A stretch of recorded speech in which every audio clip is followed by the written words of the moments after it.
Señor, que abra nuestro entendimiento, nuestro corazón, nuestros oídos espirituales, nuestros ojos espirituales, para recibir esta palabra suya y que sea de edificación para nuestras vidas. Oremos, hermano. Padre Santo y bueno, te damos gracias por toda tu misericordia, por tu bondad, porque tú permites, Señor, que nos congreguemos en tu casa de oración. Sabemos que tú estás entre nosotros, que tu Santo Espíritu se mueve grandemente, que estás hablando a nuestras vidas en todo momento. Permite, Señor, que estemos atentos a tu palabra, que no solamente seamos oidores de tu palabra, sino que pongamos en práctica esa palabra tuya en nuestras vidas, para que tu nombre sea glorificado. Te pedimos, Señor, por la salud de nuestro pastor. Sabemos que tú eres el que hace las obras maravillosas. Tú lo restaurarás tan pronto, Señor, para que también nosotros nos gocemos con su presencia y con sus enseñanzas. Que Dios bendiga este lugar. Te lo pedimos en el nombre glorioso de Cristo Jesús, nuestro único y suficiente Salvador. Amén. Amén. Bien, hermanos, quisiera que me acompañen a leer en la palabra de Dios un versículo que se encuentra en la primera carta a Timoteo, capítulo 2, y vamos a leer por ahora solamente el versículo 5. Primera carta a Timoteo, capítulo 2, y el versículo 5.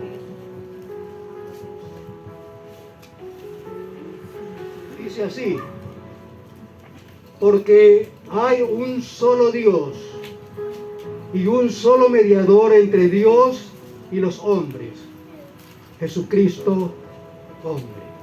Amén. Muy bien, este es el texto que nos va a ayudar a meditar en su santa palabra. Quisiera pedirles un poquito de su atención a lo que vamos a hacer en este momento. Voy a tomarme, hermana, ¿me permite tomar un par de sillitas aquí? Gracias.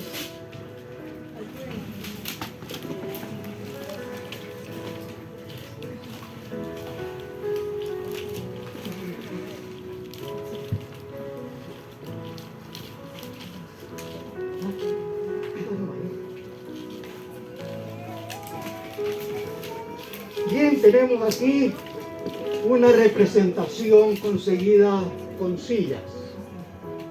Pero si ustedes notan que entre esta superficie y esta otra de acá queda un vacío. ¿Qué puede ser ese vacío? Pueden ser muchas cosas, pero hay un vacío que está separando este lugar de este otro lugar. Muy bien.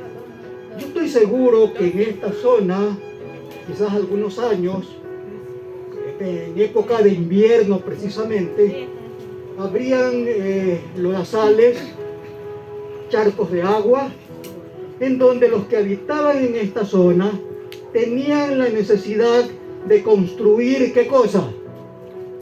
Para poderse movilizar de un lugar a otro, para no estar pisando el lodo, para no meterse en el agua. ¿Qué construían? Caminos. ¿Qué cosa? Caminos. Puentes, ¿no es cierto? Entonces hacían puestecitos, aunque sea un poquito medios manclencos, pero por allí se transportaban. Yo voy a construir aquí un puente también. A ver si nos ayudamos por este lado de acá.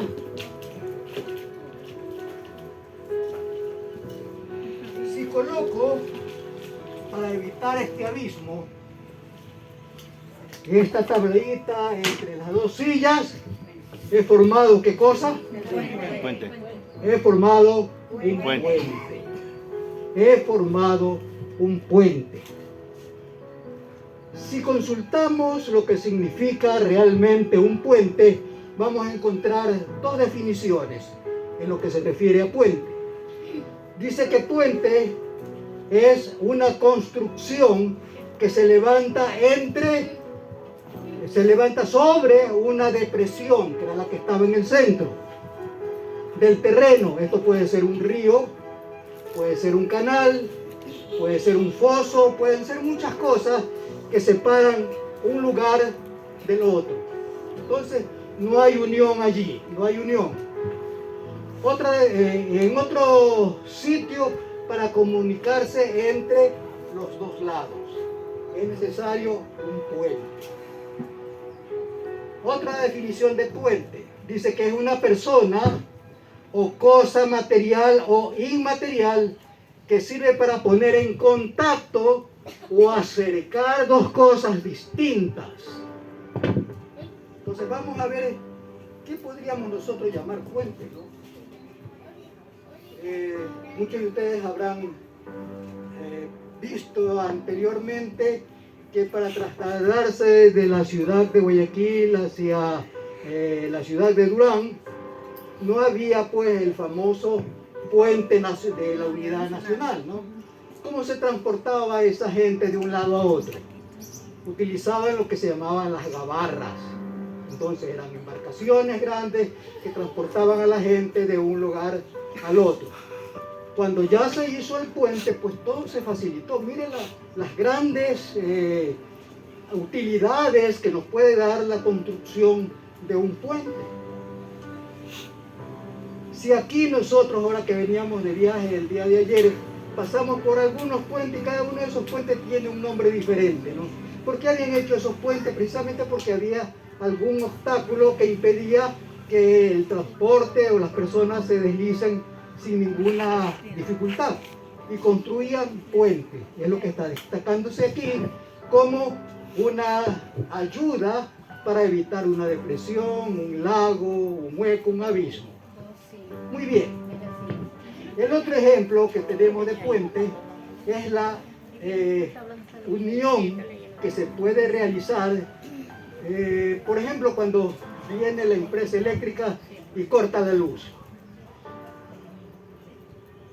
Pero la persona no quiere quedarse a oscuras y llama por ahí a algún electricista o algún conocido y le dice: no seas malito, instálame este cablecito de aquí con este cablecito de acá, y ha formado un puente eléctrico, pero la electricidad fluye por ese lado.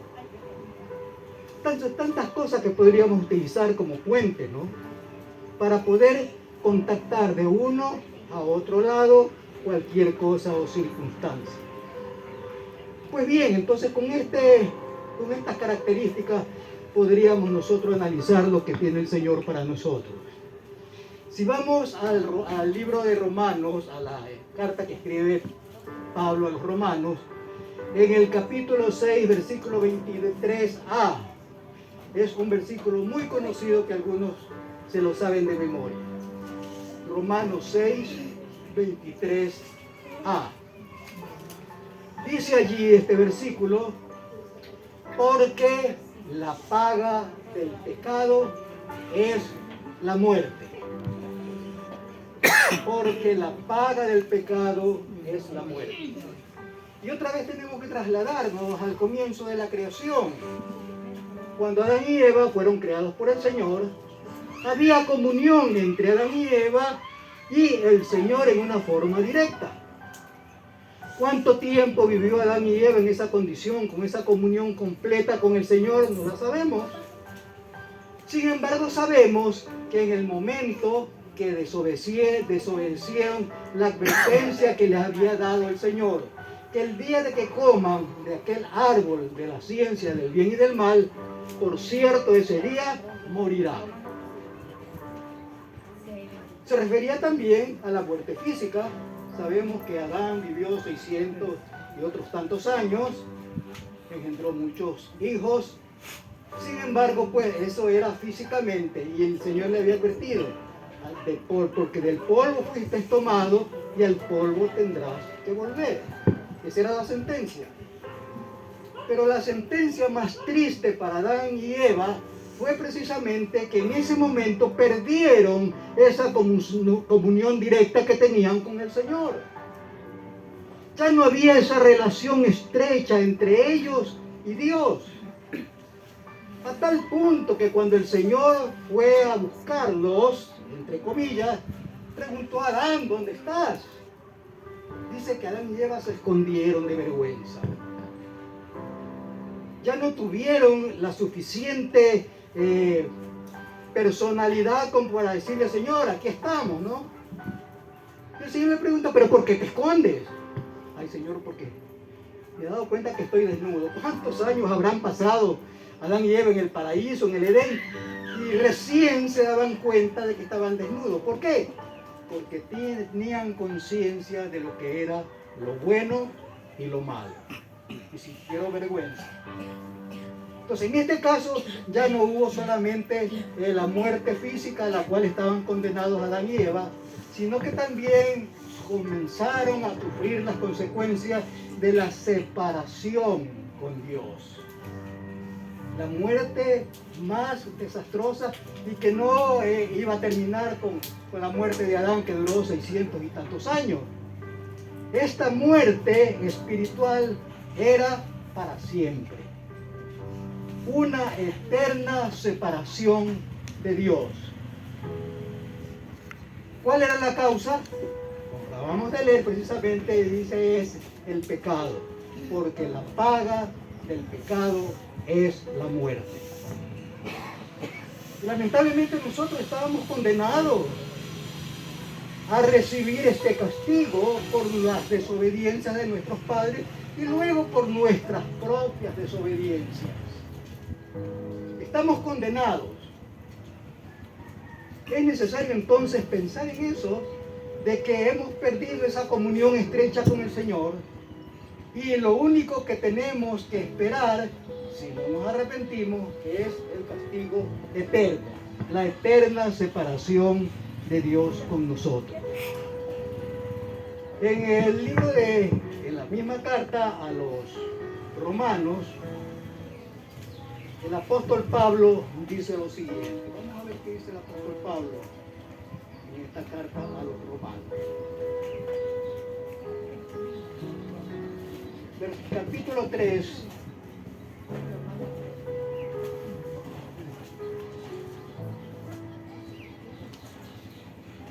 Vamos a leer lo que dice Pablo a los romanos, versículo 23.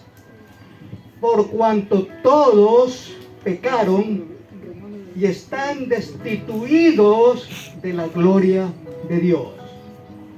Esta palabra destituido ha sido muy escuchada últimamente, ¿no? ¿Quién fue sustituido en el Congreso? La presidenta, ¿no? La destituyeron. ¿Qué quiere decir? Que perdió todo el poder que tenía sobre ese grupo de personas. Fue destituida, fue echada.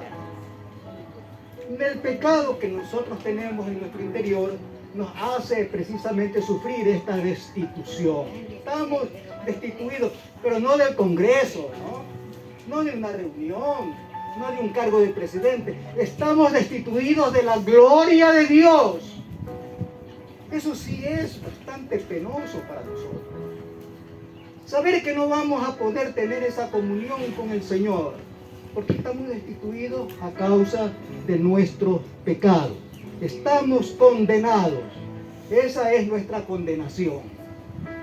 Tenemos que sufrir ese castigo. El alma que pecare, esa morirá. Por cuanto todos pecaron, están destituidos de la gloria de Dios. Si la Biblia nos habla claramente, ¿cuál es nuestra sentencia? ¿Cuál es nuestra condena? Pero allí es donde se manifiesta la misericordia de Dios.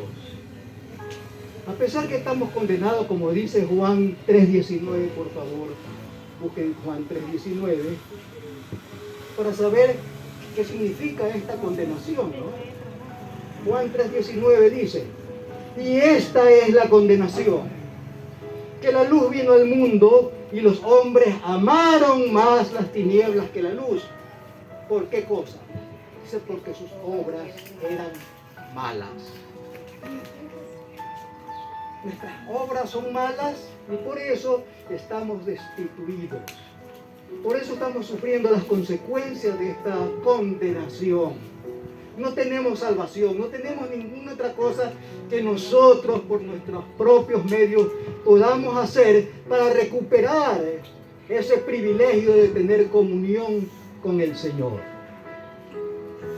Por eso es entonces que la palabra de Dios nos enseña que necesitamos urgentemente de un mediador. Necesitamos urgentemente de un mediador. Entonces, esta porción que la vamos a leer, vamos a tomar muy en cuenta el libro de Lucas, capítulo 24, versículo 44, dice lo siguiente. Y les dijo, estas son las palabras que os hablé, estando aún con vosotros, que era necesario, esta palabra es importantísima, era necesario. ¿Qué consideramos nosotros necesarios para vivir? A ver, alguien que diga qué es necesario para tener nuestras vidas. Necesario quiere decir que sin eso no podemos vivir, ¿verdad? El aire. Si nosotros dejamos de respirar unos cuantos minutos, nos ahogamos. Si el oxígeno de nuestro medio ambiente desapareciera, estamos condenados a morir. ¿Cuántas organizaciones se han levantado para cuidar el medio ambiente? Porque el ambiente que estamos respirando está contaminado. Entonces es necesario purificar todas esas cosas, ¿no? Y aquí el Señor nos dice en su palabra que lo que está escrito de Él en la ley de Moisés, en los profetas y en los salmos, eso ya estaba preestablecida. La palabra de Dios nos habla de todas estas cosas, ¿no? Que era necesario de que algo extraordinario sucediera. Y volvemos a confirmar lo que dice la primera carta a Timoteo, en el versículo que habíamos leído al comienzo y agregándole uno más. Entonces vemos en 1 Timoteo, capítulo 2, versículos 5 y 6. Y repetimos lo que habíamos dicho anteriormente. Porque hay un solo mediador entre Dios y los hombres. ¿Quién es ese mediador?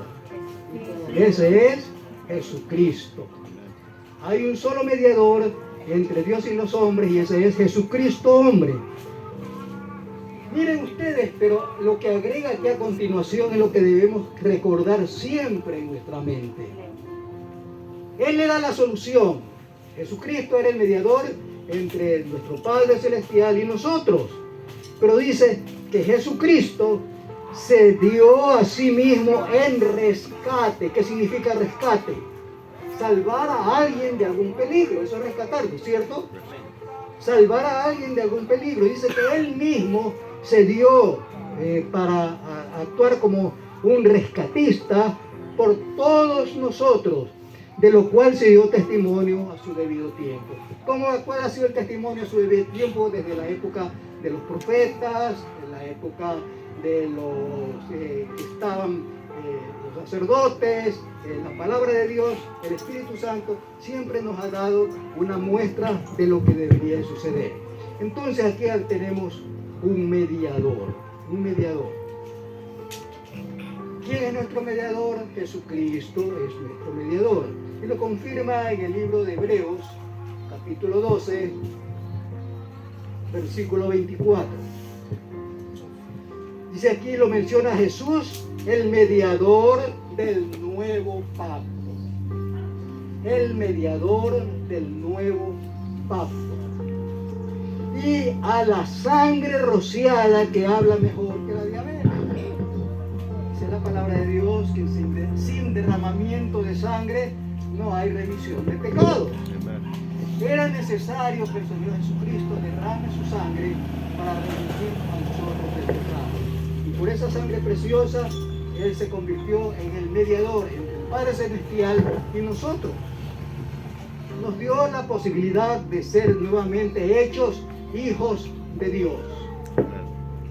Eso es lo que nos declara la palabra de Dios. Entonces, hablamos aquí de un mediador, pero a veces confundimos esta palabra mediador con otra palabra que es bastante parecida, que se llama intercedor.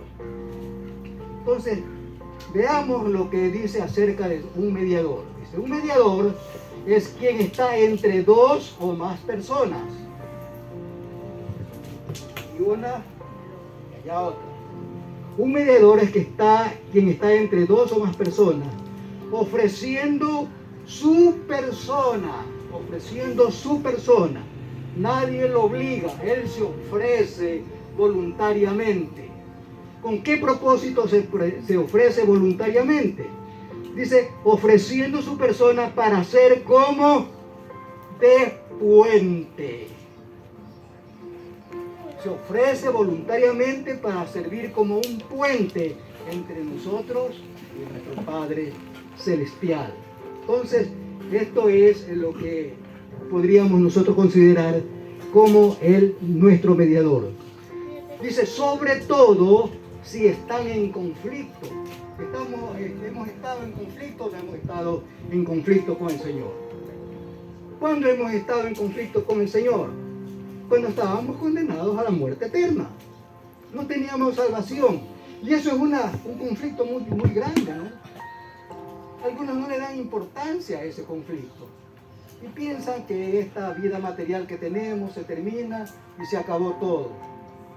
Pero hay lo que dice la palabra de Dios, la vida eterna. Y esa la conseguimos únicamente a través de Jesucristo, que es nuestro mediador entre el Padre Celestial y nosotros. Ahora la palabra intercesor tiene un pequeño cambio. Dice, un intercesor es hablar en favor de alguien para conseguirle un bien o librarlo de un mal.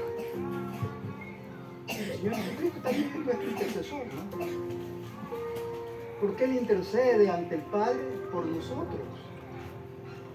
Y a pesar de que nuestros pecados sean los pecados más grandes del mundo, Él está intercediendo por nosotros ante el Padre Celestial.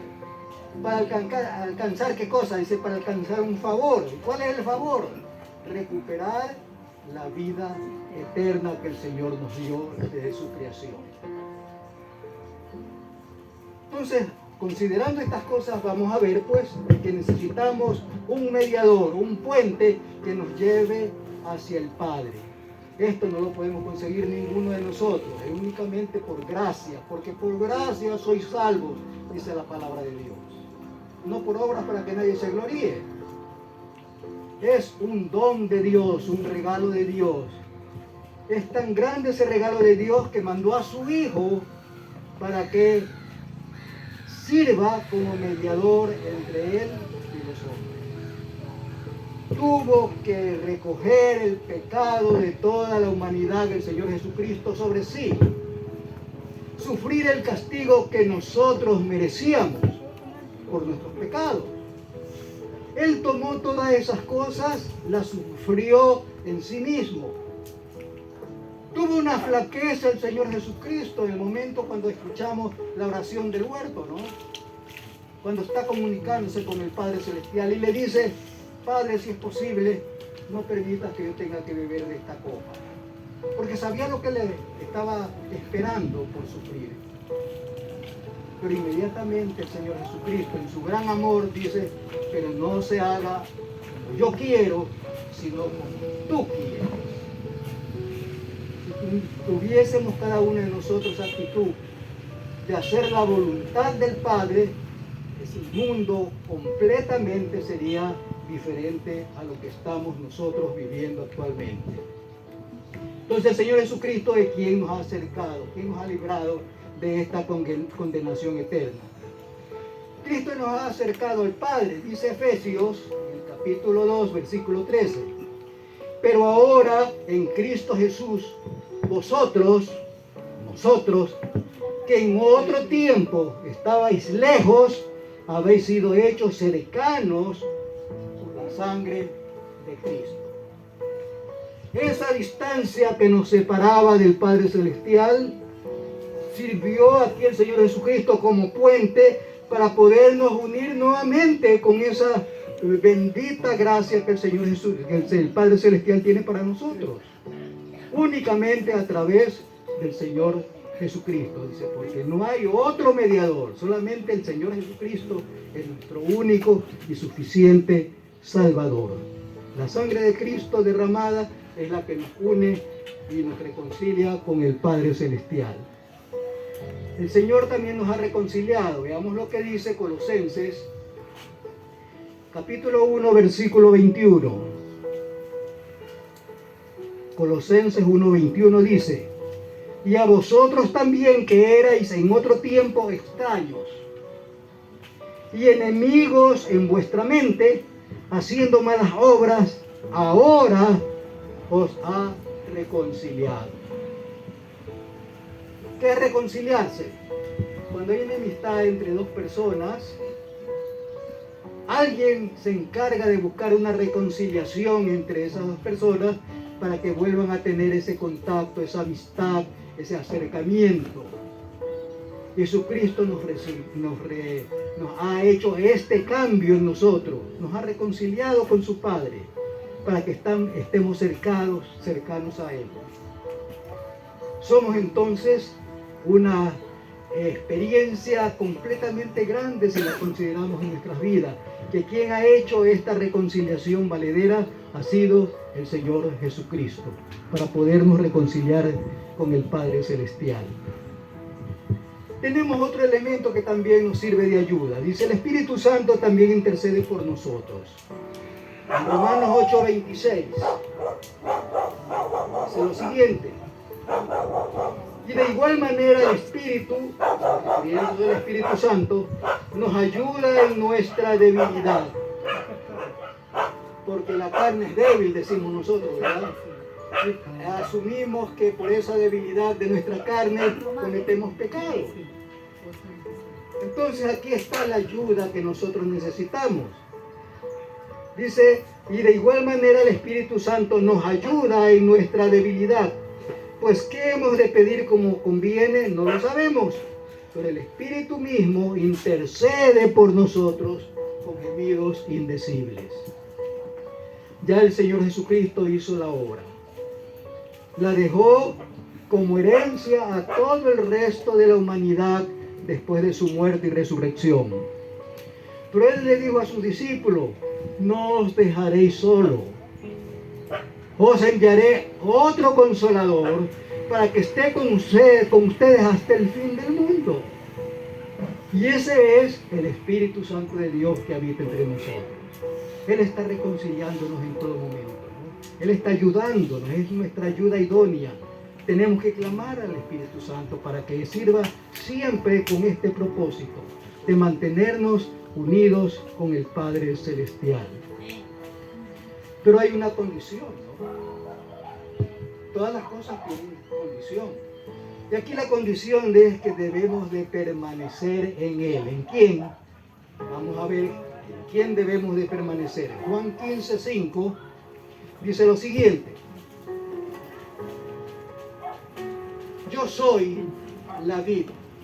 Son palabras del Señor Jesucristo, ¿no? Yo soy la vid, vosotros los pámpanos.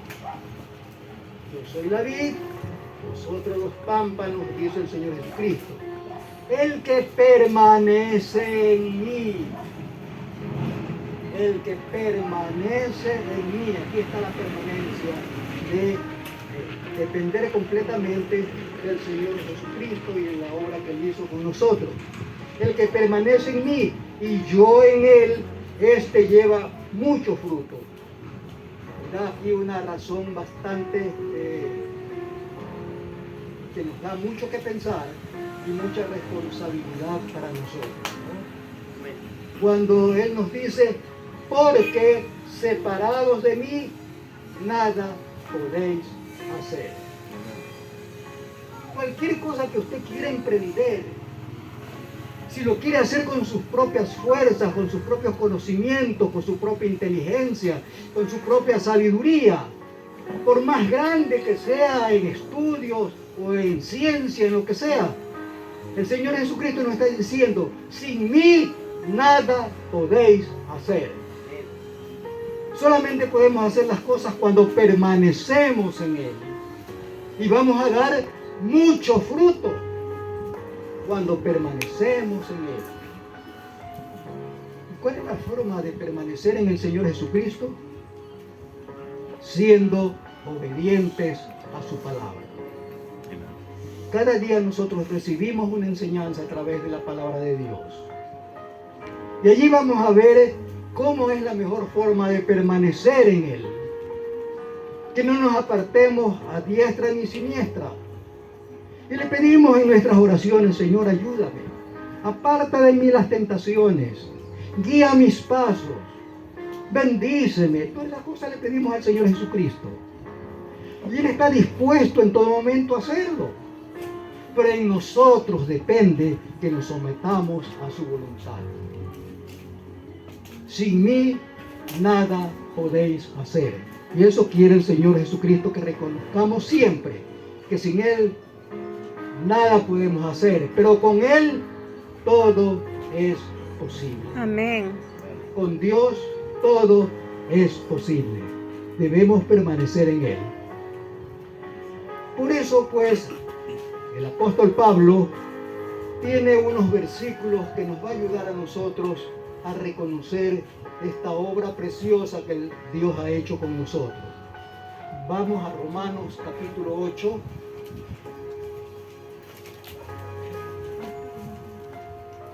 Versículos del 34 al 39. Vamos a leerlo detenidamente, pausadamente, pensando en cada una de las palabras y los consejos que nos da Pablo a través de esta carta que le escribe a esta congregación de los romanos. Comienza con una pregunta en el versículo 34. ¿Quién es el que condenará? Cristo es el que murió, más aún el que también resucitó. Si Cristo solamente hubiera muerto, hubiera dado su vida, hubiera derramado su sangre en la cruz del Calvario, y ahí hubiera sido sepultado y nunca volvió a aparecer, a lo mejor nosotros estaríamos todavía perdidos, ¿no? Pero aquí la clave es de que el Señor Jesucristo resucitó. Amén. El Señor Jesucristo resucitó. El que además de haber resucitado, dice que subió y se encuentra a la diestra de Dios. ¿Qué hace el Señor Jesucristo a la diestra de Dios? El que también intercede por nosotros. Por eso nos enseña la palabra de Dios que todo lo que pidamos debemos de hacerlo en el nombre de ¿quién? Jesús. El Señor Jesús. Todo lo que pidamos al Padre lo vamos a hacer en el nombre del Señor Jesús, porque Él es el que está a la diestra del Padre intercediendo por nosotros en todo momento. ¿Quién, esto es importantísimo, quién nos separará del amor de Cristo? Levanten la mano los que piensan o creen o han creído alguna vez que Cristo los ama. ¿Quiénes creen que Cristo los ama? Sabemos que el amor de Jesucristo es tan grande que no se puede medir, es inmensurable. No podemos en todo lo que podamos alcanzar a ver en nuestra vida cómo es el amor de Cristo. Y aquí dice el apóstol, ¿quién nos separará del amor de Cristo? Vamos a hacer una listita, ¿no? Tribulación. Últimamente hemos sufrido tribulaciones. Sí, ¿verdad? Últimamente hemos sufrido muchas tribulaciones. Dice, o angustia. Pues naturalmente la tribulación trae angustia, ¿no? Nos angustiamos cuando perdemos un trabajo, nos angustiamos cuando perdemos a un familiar, nos angustiamos cuando estamos enfermos, nos angustiamos cuando tenemos necesidades. Pero esas angustias las está mencionando aquí el apóstol Pablo, ¿no? Ni tribulación o angustia. Dice ni. O sea, quiere decir que eso no puede hacer ningún efecto sobre nosotros.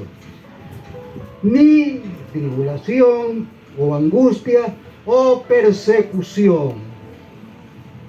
Gracias a Dios que nosotros todavía no estamos sufriendo esas consecuencias de la persecución. En otros países ya están siendo perseguidos por el hecho de ser cristianos. Nosotros debemos darle gracias a Dios porque todavía aquí tenemos la libertad de habernos congregado en este lugar sin que nadie nos impida, ni que venga por ahí una patrulla y decir, bueno, ¿qué hacen ustedes aquí reunidos? Vamos cada uno para su casa. O los cojan y los mandan presos, ¿no? Eso se llama persecución. Gracias a Dios que tenemos esa libertad de congregarnos libremente, ¿no? O hambre. Últimamente pues hemos sufrido también en algunas partes una hambruna tremenda. Hay regiones, hay países en que nuestros niños, en que los adultos les hace falta el alimento. Estamos hablando del alimento material para nuestro crecimiento físico. Pero más aún importante es el alimento espiritual del cual nosotros todos estamos padeciendo. Tenemos hambre del alimento espiritual.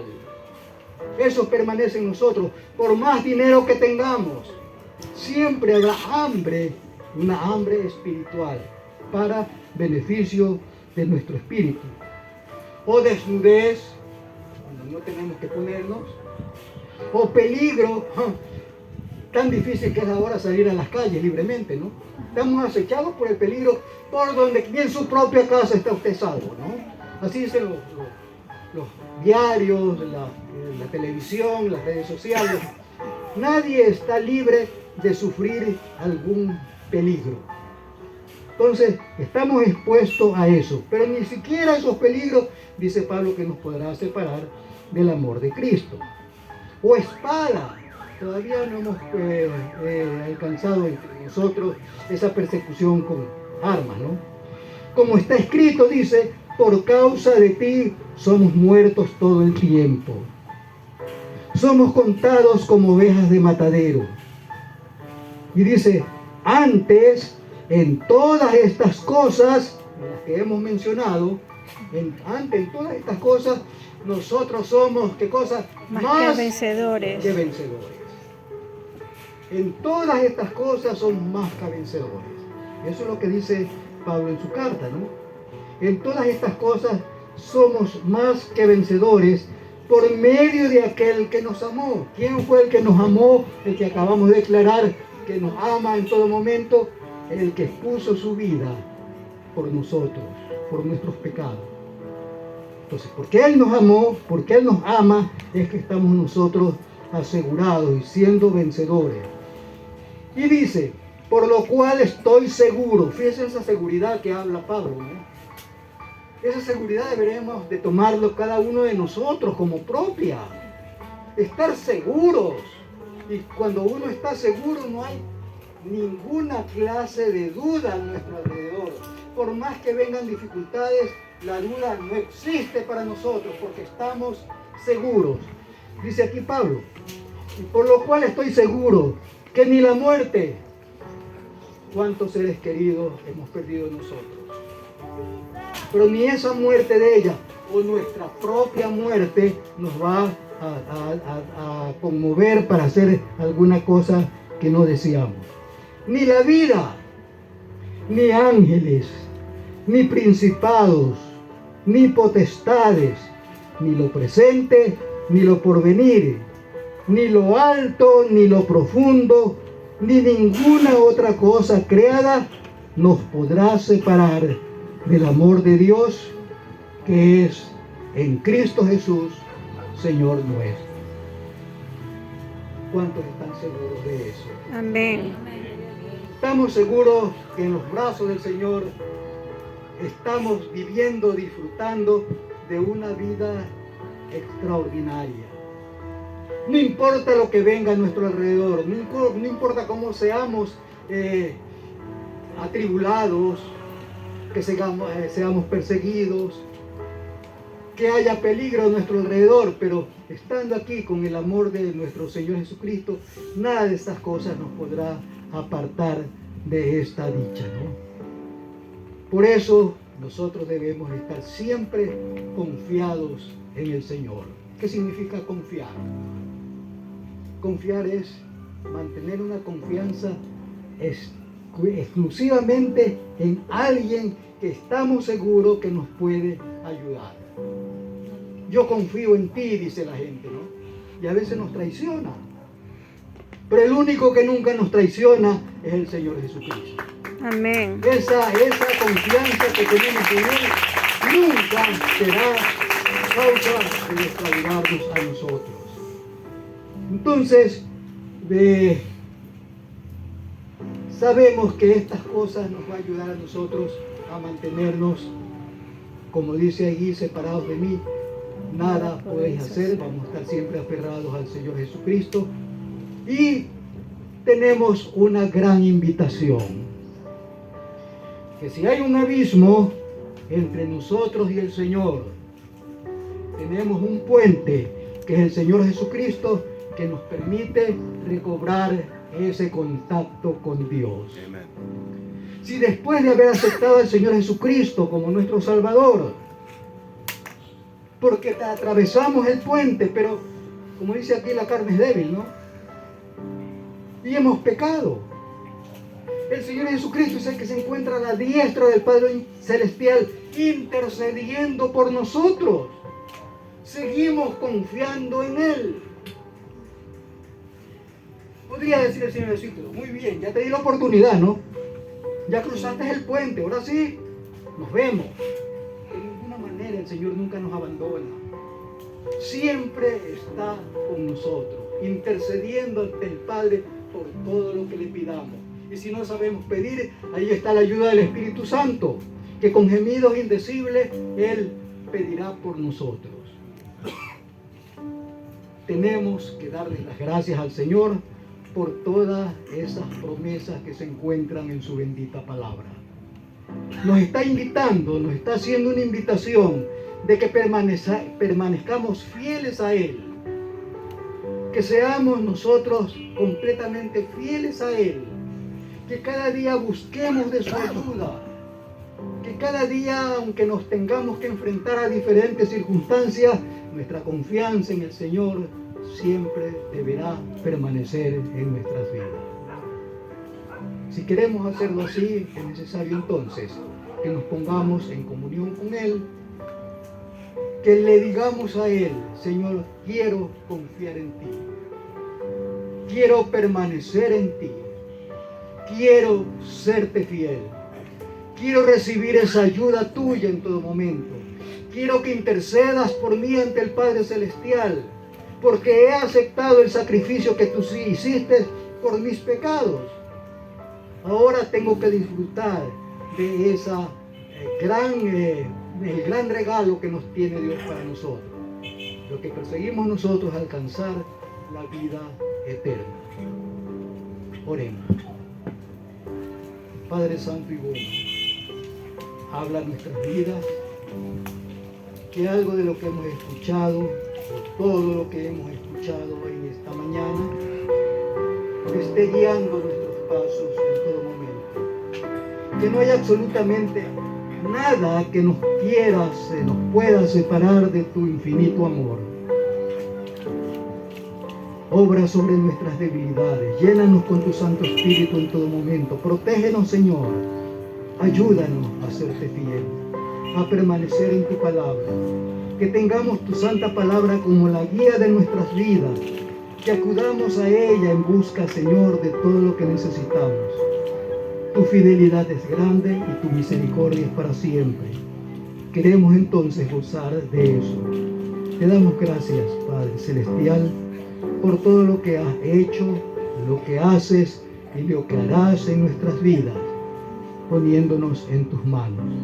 Te lo pedimos en el nombre glorioso de nuestro único y suficiente Salvador, nuestro Señor Jesucristo. Amén.